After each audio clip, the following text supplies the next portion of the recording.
Radio France Internationale. Bonjour à toutes et à tous. Il est 18h à Gaza, 17h à Paris, 16h, temps universel. Le journal en français facile. Adrien Delgrange. Nous sommes le vendredi 10 novembre et à la une de cette édition, la guerre à Gaza. Aujourd'hui, des frappes et des tirs meurtriers sur des hôpitaux de Gaza nous sont rapportés. Nous sommes en direct avec l'un de nos envoyés spéciaux dans un instant. Dans quelques heures, le Conseil de sécurité de l'ONU se réunit au sujet de cette guerre entre le Hamas et Israël. Le Hamas qui vient de publier un dernier bilan. Plus de 11 000 morts dans la bande de Gaza depuis le 7 octobre dernier. C'est désormais officiel. Joe Biden rencontrera Xi Jinping. Les deux dirigeants ne se sont pas vus depuis longtemps. Le président américain accueillera dans la région de San Francisco, sans plus de précision, le président chinois mercredi prochain. Dans ce journal aussi, nous irons dans le Pacifique. L'Australie propose d'accueillir des habitants des îles Tuvalu. Ils ne peuvent plus vivre chez eux car le niveau de la mer monte. Nous appellerons notre correspondant à Sydney. Et puis de la musique avec un collectif de mamans. Les mamans du Congo sortent un album teinté d'électro. José Marigno nous le présente à la fin du journal. Voilà pour les titres. Soyez les bienvenus. La guerre entre Israël et le Hamas. L'armée israélienne poursuit ses opérations militaires au sol dans la bande de Gaza. Et ce vendredi, plusieurs hôpitaux de ce territoire palestinien se sont retrouvés au cœur des combats. Guilhem Delteil, bonjour. Bonjour Adrien. Vous êtes à Jérusalem pour Radio France Internationale. Guilhem, le principal hôpital de Gaza, l'hôpital Shifa, a été touché par un bombardement dans la matinée. Selon le ministère de la Santé du Hamas, 13 personnes tuées et des dizaines d'autres blessées. Oui, une frappe, Adrien, a touché l'hôpital Shifa en début de journée. Ce vendredi, elle a fait plusieurs victimes, vous le disiez. Shifa, c'est un complexe hospitalier situé dans le centre de Gaza et qui joue un rôle très important pour les civils. Il peut normalement traiter, soigner 700 personnes. Mais actuellement, 5000 Gazaouis y reçoivent des soins. L'hôpital est plein, les blessés sont soignés sur le sol. Mais c'est aussi un endroit où des dizaines de milliers de personnes sont venues s'abriter. Pour le directeur de l'hôpital, le tir qui a touché Shifa ce matin venait de chars israéliens. L'armée israélienne, elle, n'a pas fait de commentaires pour le moment. Elle dit qu'elle vise un quartier militaire du Hamas à côté de l'hôpital. Depuis des années, elle accuse le mouvement islamiste qu'elle combat de se protéger avec l'hôpital Shifa. Selon elle, le Hamas aurait des installations à côté, mais aussi en dessous de l'hôpital. Le Croissant Rouge palestinien a aussi affirmé que des snipers israéliens, des tireurs d'élite, ont ouvert le feu sur l'hôpital Al-Quds, un autre hôpital de Gaza. Des combats se déroulent aussi près de l'hôpital El Aouda, à Jabalia, au nord. Et pour le ministère de la Santé de Gaza, 4 autres hôpitaux de Gazaville seraient actuellement assiégés par l'armée israélienne. Des vidéos montrent des chars devant ces bâtiments. Merci Guilhem. Guilhem Delteil en direct de Jérusalem pour RFI. Je vous le disais en titre, le ministère de la Santé du Hamas vient d'annoncer que 11 078 personnes ont été tuées dans les bombardements israéliens sur la bande de Gaza depuis le début de la guerre, le 7 octobre dernier. À noter par ailleurs cette première déclaration publique d'MBS sur la guerre entre Israël et le Hamas.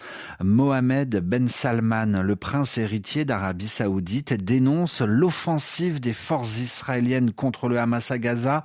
Nous condamnons l'agression militaire et nous condamnons aussi les violations du droit humanitaire international par les forces d'occupation israéliennes, affirme le prince Mohamed Ben Salman, et ce, à la veille des sommets de la Ligue arabe et de l'Organisation de la coopération islamique prévus à Riyad. RFI Paris 17h04, ils dirigent les plus grandes puissances économiques du monde. Ils sont clairement des concurrents. Le président américain Joe Biden et le président chinois Xi Jinping se rencontreront mercredi prochain. le 15 novembre. Sans préciser exactement l'endroit de leur rencontre, ils se retrouveront en Californie, dans la région de San Francisco.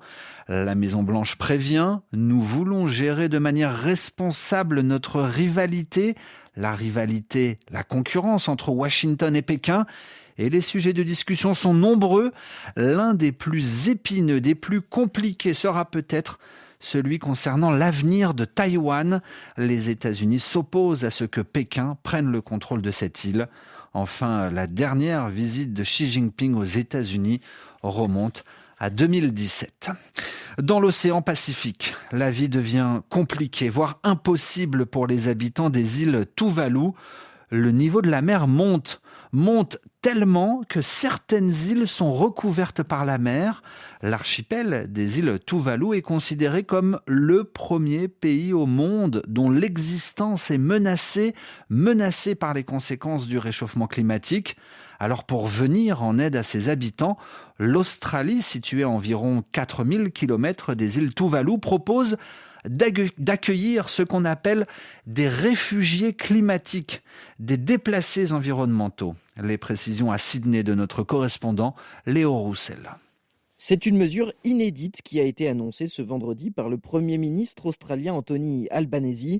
En déplacement aux îles Cook à l'occasion du Forum des îles du Pacifique, il a annoncé la signature d'un accord avec les Tuvalu pour offrir la possibilité aux 11 200 habitants de l'archipel, plus que jamais menacés par la montée des eaux, de venir s'installer en Australie.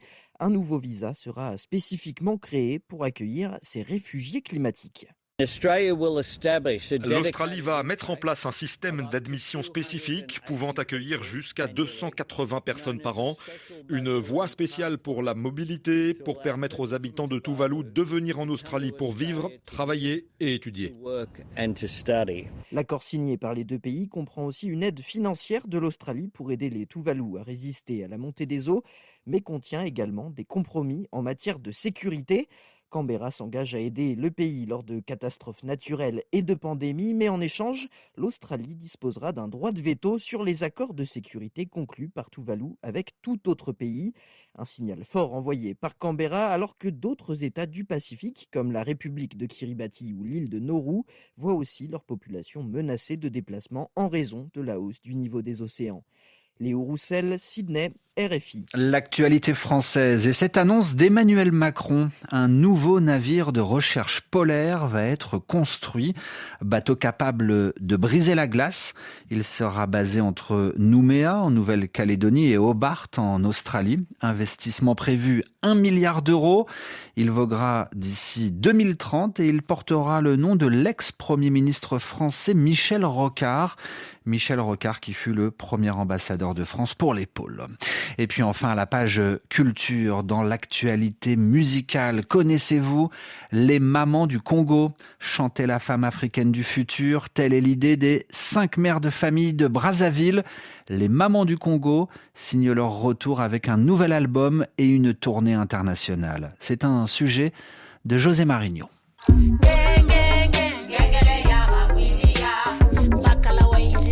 Les Mamans du Congo est un groupe de 5 mères de famille nées en 2018 à Brazzaville. C'est un collectif féministe de combat qui avait été révélé avec un premier album sorti 2 ans plus tard. Un projet hybride entre funk et berceuses africaines, joué avec des fourchettes, assiettes et paniers qui a fait un tabac en Afrique comme en Europe.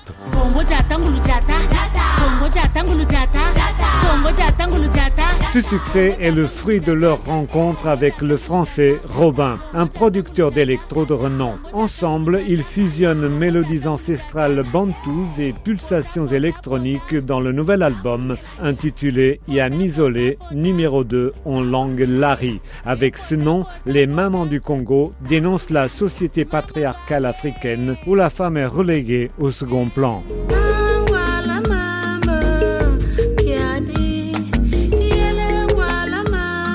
Entre afro-house hypnotique, beats organiques et rêveurs, les Mamans du Congo encouragent la femme africaine du futur à s'émanciper.